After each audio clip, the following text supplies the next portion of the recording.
Bismillahirrahmanirrahim. Assalamualaikum warahmatullahi wabarakatuh. Perkenalkan, nama saya Rahmati Ahliana Fitriani. Saya dari program studi S1 Fisioterapi kelas 3C. Di sini, saya akan membahas terkait materi keluarga sakinah. Simak terus videonya ya teman-teman. Baik, sebelumnya kita harus memahami terkait apa itu keluarga. Ya, keluarga merupakan agen utama sosialisasi sebagai mikrosistem yang membangun relasi anak dengan lingkungannya. Sebuah keluarga itu terdiri dari suami, istri, serta anak-anak. Hal ini juga disebut sebagai keluarga inti. Adapun fungsi dasar keluarga dapat diidentifikasikan sebagai berikut. Yang pertama, reproduksi, di mana keluarga akan mempertahankan jumlah populasinya dengan adanya kelahiran. Yang kedua adalah sosialisasi, di mana keluarga menjadi tempat untuk mentransfer nilai-nilai sikap, masyarakat, sosialisasi yang akan diteruskan oleh generasi penerus. Seperti itu. Yang ketiga adalah penugasan peran sosial, di mana keluarga menjadi mediasi identitas keturunan. Selanjutnya, yang keempat, dukungan ekonomi, di mana keluarga ini menjadi penyedia tempat tinggal, makanan, dan perlindungan. Seperti itu. Di sini, saya mendapatkan sumber dari jurnal Gender dan Anak. Setelah teman-teman memahami tentang keluarga, selanjutnya saya akan menjelaskan terkait keluarga sakinah. Oh iya teman-teman, saya menyampaikan materi ini bersumber dari buku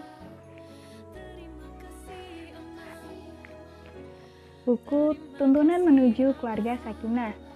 Ini diterbitkan oleh Pimpinan Pusat Aisyah, Majelis Tajrih dan Tajdid Pimpinan Pusat Muhammadiyah. Di sini saya mendapatkan pengertian dan bisa memahami terkait materi yang saya sampaikan, yaitu keluarga sakinah.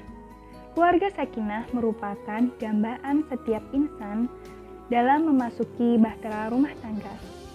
Sakinah dalam bahasa Arab yaitu terdiri dari sakana, yaskunu, suknan, yang artinya tenang, senang, diam, tidak bergerak, seperti itu. Nah, selanjutnya ada istilah as-sakinah yang bermakna tumakninah, wal waqor, wal mahabah.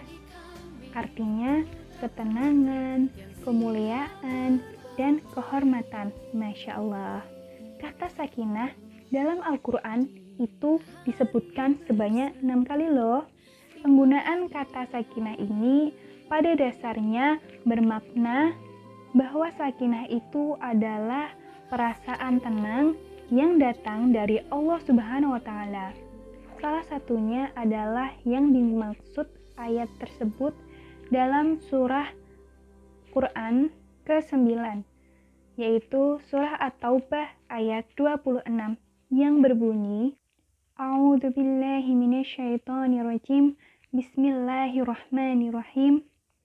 Tsumma anzalallahu sakinatahu ala rasulihi wa alal mu'minina wa anzala junudan lam tarrawha wa addabal ladina kafaru wa dzalika jazaa'ul kafirin.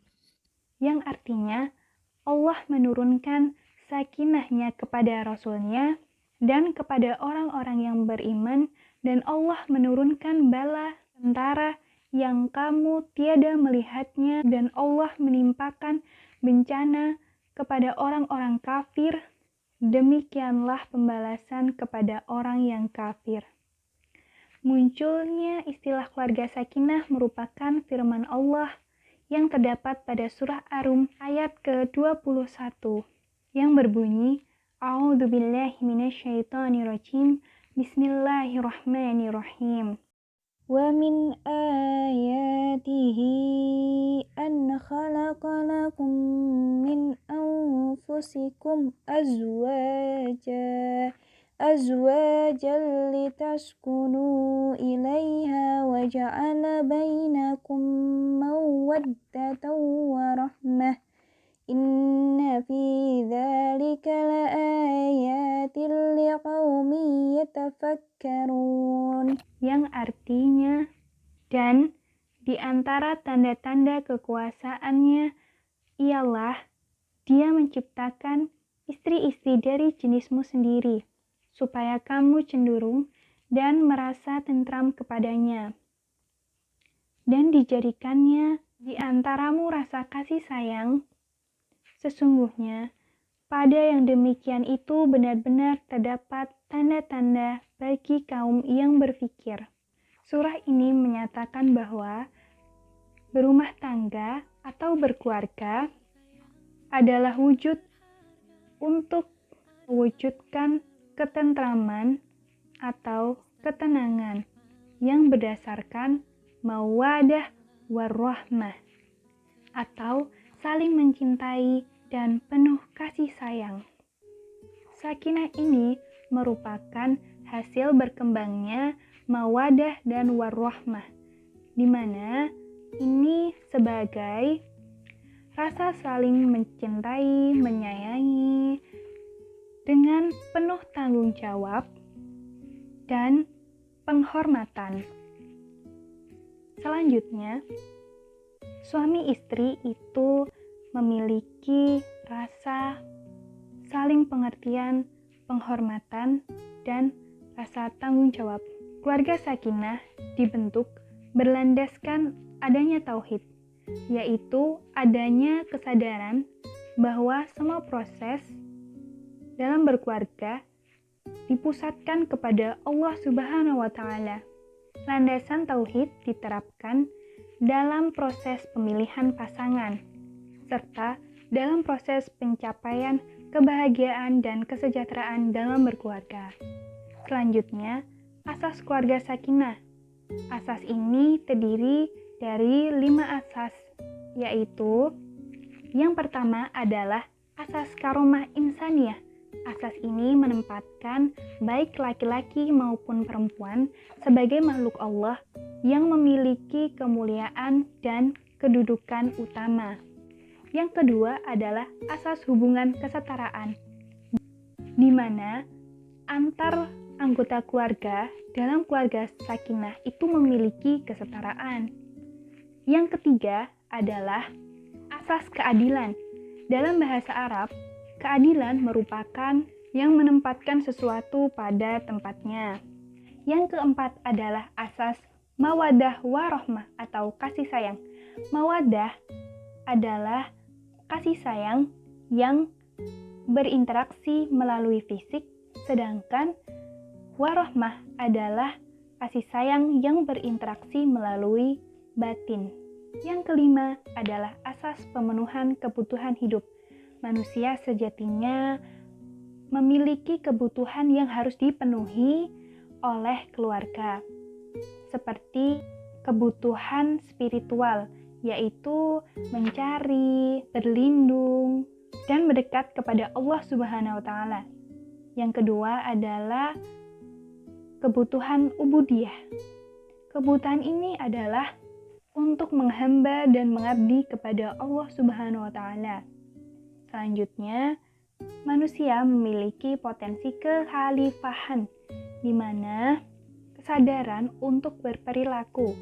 Selanjutnya adalah kebutuhan jasadiah, yaitu mendorong agar hidupnya bertahan secara fisik.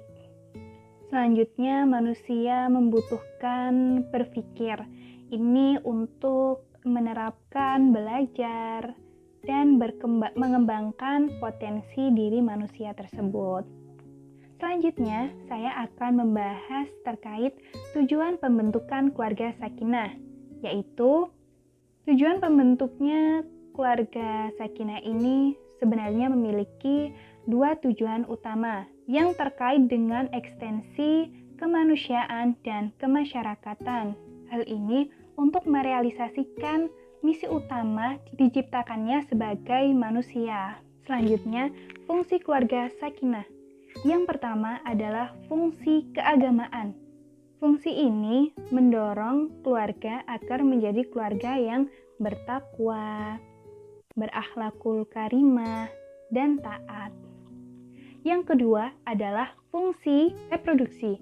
Fungsi reproduksi ini menerapkan gaya hidup reproduksi yang sehat.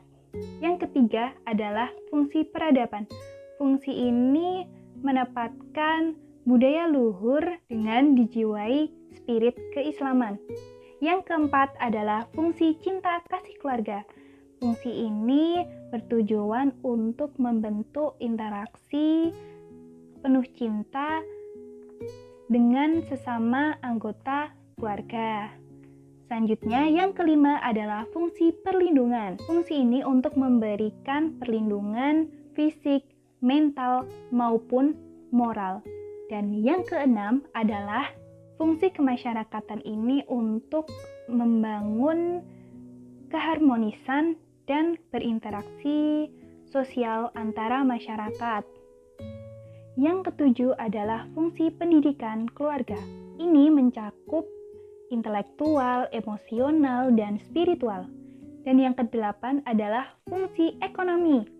Fungsi ini mengembangkan keluarga dalam mengelola sumber daya yang dimilikinya. Dan yang kesembilan adalah fungsi pelestarian lingkungan. Diharapkan untuk dapat menjaga kebersihan, kesehatan yang mengakibatkan keluarga menjadi nyaman dan sehat.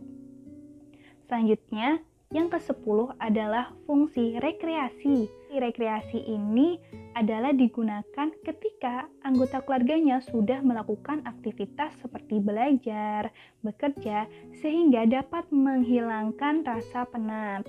Yang ke-11 adalah fungsi internalisasi nilai-nilai keislaman.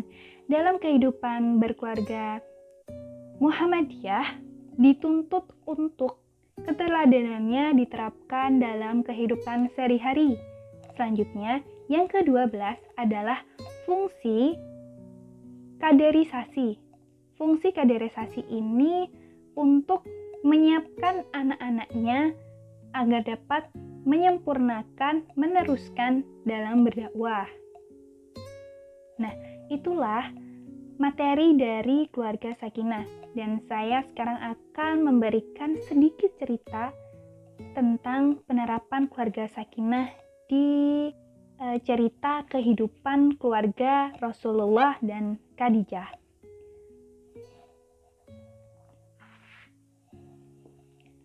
Saya mendapatkan sebuah cerita ini berdasarkan dari sumber buku yang saya baca, yaitu buku yang berjudul The Golden Stories of Khadijah.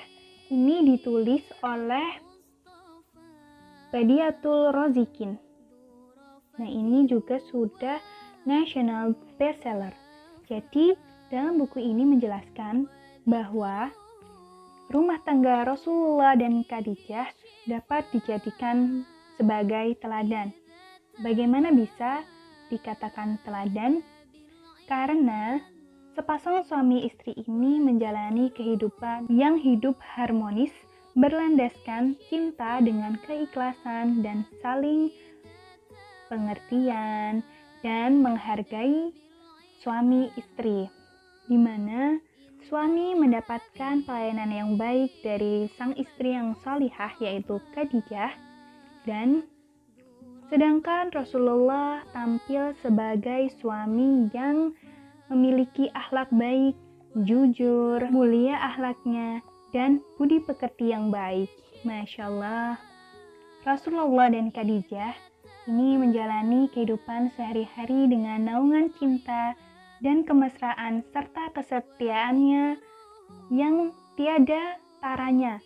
Beliau menikahi Khadijah karena kehormatannya, kesuciannya, kemuliaannya, budi pekerti, dan kedermawanannya. Masya Allah, sangat baik sekali tentang teladan rumah tangga Rasulullah dan Khadijah. Masya Allah dapat kita terapkan dalam ketika kita akan berkeluarga nanti. Cukup sekian penyampaian materi dari saya, insya Allah cukup menarik dan mudah-mudahan dapat bermanfaat. Jazakillah khairan atas perhatiannya. Mohon maaf apabila saya terdapat kata-kata atau pengucapan yang salah, karena kesempurnaan itu hanyalah milik Allah. Sekian dan terima kasih. Wassalamualaikum warahmatullahi wabarakatuh. Dadah.